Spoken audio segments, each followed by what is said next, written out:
Vraie Voix Sud Radio, le coup de projecteur des vraies voix. Cette démocratie est plus que défaillante. Question très très périlleuse à laquelle on va être confronté, qui est celle de l'avenir de la démocratie. Le général de Gaulle disait, en France, la Cour suprême, c'est le peuple. Je suis désolé, la démocratie, c'est la Constitution, c'est l'application de la Constitution. Ce sera un déni de démocratie. Puisque quand le peuple exprime une volonté, cette volonté n'est pas respectée. Tout l'enjeu demain, ce sera d'inventer une démocratie écologique. Le sentiment qu'une démocratie en France, elle ne fonctionne pas bien, que ça tourne à vide. La démocratie, c'est pas le pouvoir de la rue. Est-ce que vous voulez de l'autorité? Les Français croient moins en la démocratie que leurs voisins européens, selon un sondage OpinionWay pour le Cevipof, le centre de recherche de Sciences Po. 68% des sondés estiment que la démocratie ne fonctionne pas bien. Il serait même quasi 1 sur 4 à souhaiter que l'armée dirige le pays, Frédéric. Ça veut dire quoi? Ça veut dire peut-être des questions qu'on se pose. L'état de droit est-il en train de mourir de son impuissance, de mourir de son impuissance? Parlons vrai, les Français ont-ils besoin d'un bon coup de pied aux fesses à l'ancienne? Parlons vrai, seuls 24 pays, comme disait ma grand-mère, 24 pays sont considérés comme des démocraties pleines dans le monde, ça fait pas beaucoup. L'humain est-il fait pour la démocratie? Eh ben, vous dites... Je savais que ça vous plairait. Bon, la vraie question qu'on pose aux auditeurs, c'est celle-ci. Faut-il donc moins de démocratie pour plus d'efficacité, comme le suggère ce sondage OpinionWay? Pour l'instant, vous, les auditeurs de Sud Radio sur le compte X, vous dites non à 84%. Et donc, nous avons Bruno Cotresse, politologue, chercheur au CNRS et au Cevipof. Merci d'être avec nous, Bruno Cotresse. Philippe Bilger. L'interrogation est sans flatterie formulée par Sud Radio est passionnante et elle appellerait un débat d'une heure au moins. Mais deux idées que j'ai la faiblesse de considérer comme relativement importantes. La première, c'est que, bien sûr, même quand on songe au concept d'une démocratie totalement vigoureuse et vertébrée, on ne peut s'empêcher, je rejoins la majorité de nos auditeurs, de considérer qu'elle n'arrivera jamais à mettre en œuvre une efficacité aussi absolue que celle qu'un régime délié de toute attache démocratique se permettrait de faire. Mais il ne faut pas le faire, il faut résister à la tentation.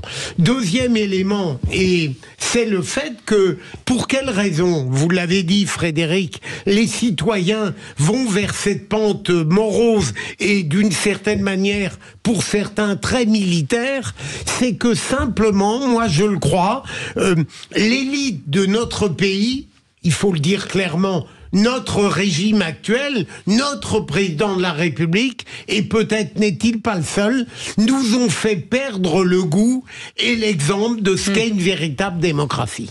Françoise de Gois. Je crois qu'il ne faut pas voir, mais peut-être que Bruno verra autre chose, dans ce sondage, il ne faut pas voir un désir secret des Français à l'autoritarisme et après à toutes les théories un peu vaseuses et fumeuses sur le retour du roi, etc. Je pense qu'il ne faut voir qu'une immense déception, en réalité. Nous sommes un vieux peuple démocratique et nous avons besoin qu'elle respire. Moi, je pense qu'il faut la démocratie en mieux. Nous avons besoin que la démocratie respire. Nous avons besoin de changer, pour moi, de république, pas forcément sur l'exemple de l'extrême gauche ou de l'extrême, mais nous devons changer, nous devons faire respirer, nous devons absolument faire en sorte que les citoyens participent beaucoup plus. Quand vous voyez le désamour pour l'Europe, et Bruno sera probablement d'accord là-dessus, sur toutes les études qu'on regarde, ce qui crée le problème et le schisme, c'est la façon dont ça fonctionne de manière perçue comme antidémocratique. Donc, je ne crois pas du tout que les Français aient la passion pour les régimes dictatoriaux. Je pense que les Français expriment une grande déception romantique et concrète. Elisabeth Lévy, 23% des Français sont pour un régime militaire, si on peut rajouter. C'est parce qu'ils croient que ce sera Cécile de Ménibus, colonel de gendarmerie,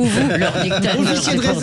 C'est pour ça. Non, trois choses. La première, c'est la crise de la démocratie représentative qui fait que, et ça n'a pas commencé avec Emmanuel Macron, par exemple, prenons que ce soit l'Europe, que ce soit l'immigration ou d'autres sujets, ce qui est mené, comme le dit Marcel Gauchet, ce sont des politiques antidémocratiques. Alors, les gens votent, donc, si vous voulez, il y a aussi cela. Deuxièmement, il y a aussi, ce n'est pas que les élites et le peuple qui est, les élites et les gouvernants qui sont critiquables. Je pense que nous sommes beaucoup, les gens se demandent toute la journée, surtout en France, drogués à l'argent public, ce que leur pays va faire pour eux, mais quand il s'agit de se demander ce qu'ils vont faire pour leur pays, excusez-moi, il y a beaucoup moins d'enthousiasme. Et troisièmement, et je pense que c'est le probablement au quotidien un des facteurs les plus importants, c'est l'impuissance. Mais l'impuissance, elle n'est pas liée à la démocratie, elle n'est pas liée au caractère démocratique du régime. L'impuissance, elle est liée à la lâcheté des dirigeants, au fait qu'ils ont délégué, au fait qu'ils n'osent pas aller contre les médias, etc., etc. Donc, la question peut-être sur laquelle j'ai vraiment, c'est la crise de la démocratie représentative, c'est-à-dire on n'arrive pas à avoir des gouvernants qui, dans le fond, aient l'adhésion d'une population qui les a élus, ce qui est quand même un petit problème. Bon, Bruno Cotterêts, c'est à vous. Vous avez entendu tout cela. Est-ce que les chiffres vont dans le sens de la réaction autour de la table ? Globalement, oui. Je partage l'idée de Françoise Devoix qui est, effectivement, ça ne veut pas dire que les Français, ils voudraient voir quelqu'un en uniforme qui dirigerait l'État. Ils l'ont déjà eu au début de la Ve République. Et d'ailleurs, c'était un tout autre contexte. Par contre, c'est vrai qu'en creux, c'est bien cette histoire que raconte Nodenay. C'est l'histoire d'une immense déception sur la promesse démocratique. Philippe Bilger a raison. Au fond, l'horizon démocratique, c'est presque un horizon infini. Ça, on n'en aura jamais fini de la démocratie. On pourra jamais dire un jour, ça y est, c'est fini. C'est complètement démocratique parce que justement, le cœur de la démocratie, c'est de repousser les limites de la démocratie sans cesse. Mais c'est vrai qu'en France, il y a une déception très claire sur le fonctionnement de la démocratie. Le sentiment d'abord que les institutions ne renvoient pas bien la balle, que les gens font confiance au moment du vote, et puis derrière ils sont déçus, que le système fait trop la part belle à ceux qui sont nés du bon côté. Voilà, c'est très présent dans nos données. Il y a une claire aspiration à l'efficacité. Ça ne veut pas dire pour autant que l'efficacité, c'est aller vite, courir dans tous les sens, etc. Non, l'efficacité, c'est beaucoup plus l'idée de dire, ben voilà, moi je veux voir un jour que concrètement, on m'avait promis que ma situation allait changer, elle a bien changé. On m'a dit que j'allais pouvoir avoir des promotions, une vie avec réalisant tous mes projets. Et donc le système est perçu comme un système qui tient pas à ses promesses. Et je dirais que si je devais résumer par une image, l'image qui me vient, c'est comme si beaucoup avaient le sentiment qu'ils sont des joueurs assez fair-play, mais qui joue sur un terrain qui, lui, n'est pas fair-play. Philippe Bilger. Bruno, j'ai écouté Elisabeth tout à l'heure, sur son deuxième point, elle indiquait que la démocratie telle qu'elle est aujourd'hui permet d'agir. Est-ce que, moi je suis un peu en désaccord avec ce point de vue, est-ce qu'au fond on ne pourrait pas définir la démocratie aujourd'hui, même dans sa définition la plus âpre, comme précisément le régime où pour réussir, tout n'est pas permis. Et c'est de là que vient la déception. Et je mets un point d'interrogation. Oui, bien sûr, il faut toujours rappeler qu'effectivement, le cœur de la démocratie représentative, c'est qu'il y a des institutions, donc il y a des règles du jeu. Tout n'est pas permis. Effectivement, il y a des règles du jeu. Et c'est vrai qu'il y a, de ce point de vue-là, un paradoxe. On est aujourd'hui, pas seulement en France, dans des démocraties qui offrent de multiples occasions de s'exprimer. La liberté de ton que vous rencontrez dans l'espace médiatique aujourd'hui est sans commune mesure avec celle des décennies précédentes, bien évidemment. Il est à la portée de n'importe qui aujourd'hui de trouver beaucoup d'informations, une information pluraliste, de pouvoir s'exprimer. Il y a eu une véritable progression de la liberté d'expression dans nos démocraties au cours des dernières décennies.